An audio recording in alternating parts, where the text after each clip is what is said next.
Si Jesus, irarapture po niya tayo sa kaniyang sariling kalendaryo. Not our own calendar. Kung ako pong tatanungin, gusto ko sana ngayon na. Kasi akalain nyo, pag nirapture tayo ni Jesus, makikita na natin siya ng mukhaan, wala na yung mga problema natin, yung mga kakaharapin natin, hindi ba? Kung tutusin lang po, ilang beses kong kinukulit si Lord, minsan naliligo ko, Jesus, hinihintay na kita. Oh, yan na. Di ba? Oh, maski mga kamag-anak kong mga born again, sana rapture na. Yung isang kamag-anak ko, medyo alanganin siya sa doon sa finances niya. Sana mag-rapture na para matapos na yung problema ko sa pera. Ganun. Ganun po ba ang tamang pananaw? Hindi po. We are longing for the rapture because we love to see Jesus face to face. Nawi, meron tayong tamang motibo. Hindi yung gusto lang natin makatakas, pero alam ninyo, ang rapture, binabanggit din siyang Great Escape. Oo, The Great Escape. Yan po ang tawag. Yan ang, hindi ba napanood niyo yung kay Clint Eastwood, yung Escape from Alcatraz? Nahirapan sila doon how to get away dun sa kulungan na yan na Alcatraz. Nung napunta po ang akin pong mother at father sa Amerika, sila po ay nadalaw doon, no? Dinala sila ng tour doon sa Alcatraz, no? Sabi niya, totoo pala yun, may ganun palang lugar doon na parang, wow, talagang mahirap tumakas. Ganon din po tayo. Habang wala pa si Jesus, talagang dito, sa mundong ito, hindi ka naman makakatakas sa mga problema mo. Mga kabagabagan mo, mga hilahil mo. Laging mayroon. Kaya minsan, pag Kristyano ka, bakit ganito, Panginoon? Sana mag-rapture na. Talaga pong naiintindihan ko po kayo. Ganyan po ako. Pero alam niyo, along the way, sana magkaroon tayo ng tamang motibo. Ako, ang ano ko lang po sa inyo, sana tama po yung motibo ninyo sa pananabik natin sa rapture. Ito yung makasama na natin si Jesus forever. Si Jesus lang sana ang dahilan natin ba't gusto natin mag-rapture. Hindi makatakas or something. Now, may we have the right motive. Ako, kinukorek ko rin sarili ko dyan. Lord, okay Lord, kung talagang nandito pa talaga yung Panginoon, ako talagang araw-araw may mga kakaharapin pa rin na hindi kaaya-aya sa buhay. Lord Jesus, you are my strength. Ganyan. Gabayan mo ko, yakapin mo ko, Panginoon. Dahil Lord, hindi ko kayang nag-iisa. Di ba? Pero Lord, alam ko, mananagumpay na ako. Di ba? Alam ko yung katotohanan na napagtagumpay na doon sa cross. Pero alam niyo mga kapatid, sa isip po natin dyan umaatake ang diablo. Kaya minsan, tulad niyan, napapasabi na kayo, sana nga po mag-rapture na. Meron pa ako nakausap. Mananampalataya rin. Matanda na. Alam mo, iho, kanya sa akin. Nung ako ay bagong mananampalataya, ako ay 13 years old, sabi niya. Gusto ko mag-rapture na rin noon. Ngayon daw, ilang taon na siya? 75. Ang tagal na niyang inihintay ang pagbabalik ng Panginoon. Di ba? Pero bakit nga ba hindi pa nangyayari? Alam niyo po ba, meron po ako nakita sa Bible na talagang inaral natin na itong si Jesus pala kaapu-apuhan ni David. Apo na siya si Jesus Christ, apo na siya ni David, kaapu-apuhan. Kasi, ayan ang kape. Ayan ang kaapu-apuhan ng kape.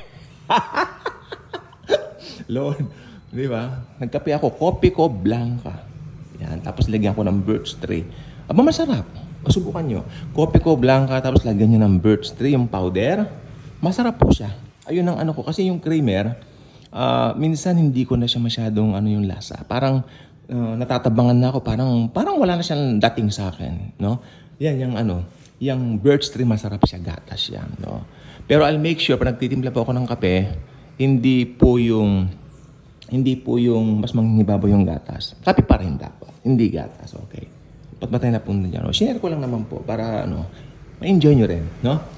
So, yung pagitan pala ni Jesus at saka ni King David at saka ni Jesus, siyempre, ito pala ay malayo din, no? So, talaga po namang masasabi po natin ang mga prophecy sa Bible, matagal po bago mangyari. Tingnan natin.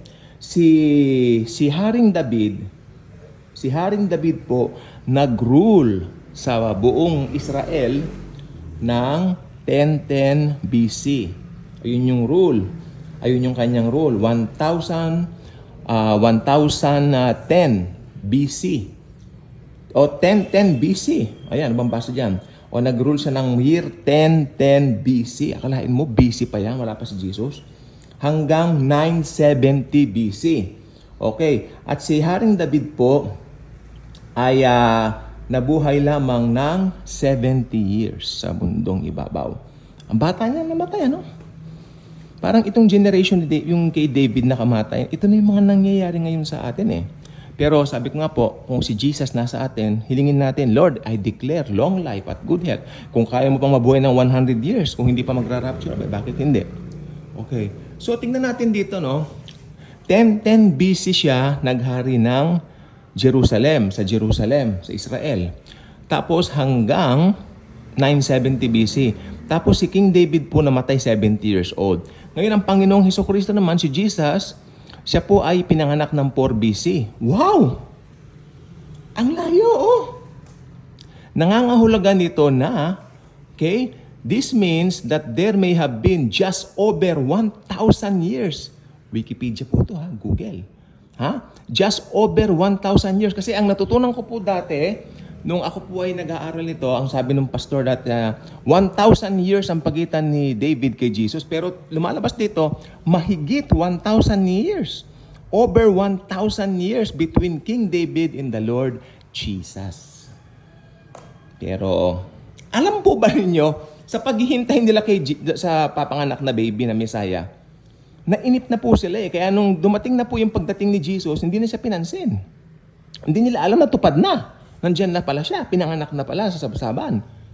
Di ba nang pinanganak si Jesus, busy ang buong Israel dahil merong census, no? Na pinagawa ang Caesar. So, punong-puno ang mga motel, ang mga hotel sa Jerusalem. So, isa po doon, sa couple lang doon, si Joseph at si Mary. Nasa sinapupunan ni Maria ang Panginoong Jesus, hindi pa pinapanganak.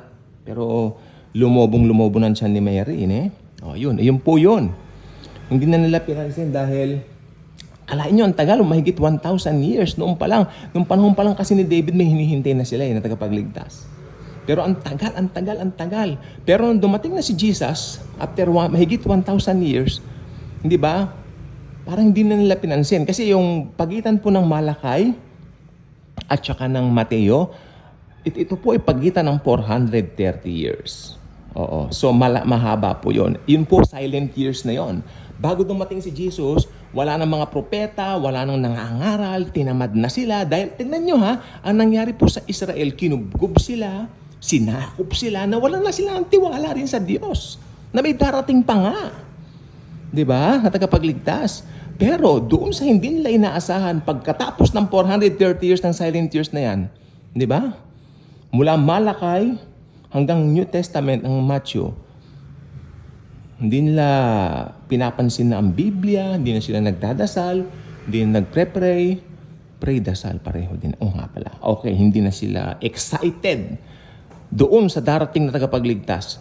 Nung hindi na sila excited, tahimik na ang lahat, doon dumating si Jesus. Pinanganak sa sabsaban. Thank you, Jesus, for that. Ganun po. Pero, anong point dito? Dumating pa rin siya. Hindi doon sa inaasahan ng mga tao, hindi doon sa kalendaryo ng mga tao, doon sa kalendaryo ni Jesus.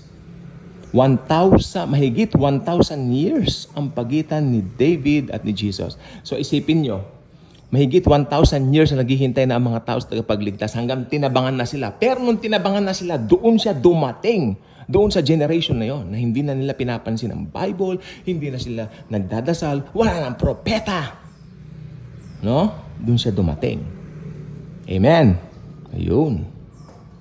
Ganon din po sa panahon natin ngayon. Di ba?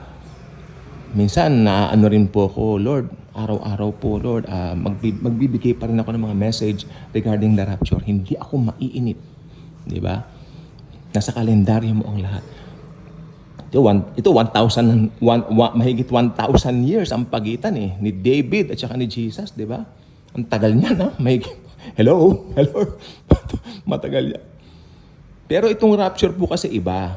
Marami na po kasing senyales na nakikita natin sa paligid. Mangyayari yan. Kaya lang, siyempre yung iba, parang tinutuya na tayo. Yan, puro kayo pangaral ng rapture. Wala, hindi pa nangyayari. Ganon. Aba, hindi po tayo ang tinutuya nila. Si Jesus mismo. Tandaan niyo, lahat ng pangako ni Jesus matutupad. Pag sinabi niya, ira-rapture tayo. Halimbawa, nagsisipilyo ka ng may Colgate ka, naglagay ka na ng Colgate sa sipilyo mo. Hindi mo na may lalagay yung sa ngipin mo kasi bumagsak na yung sipilyo mo kasi ni-rapture ka na.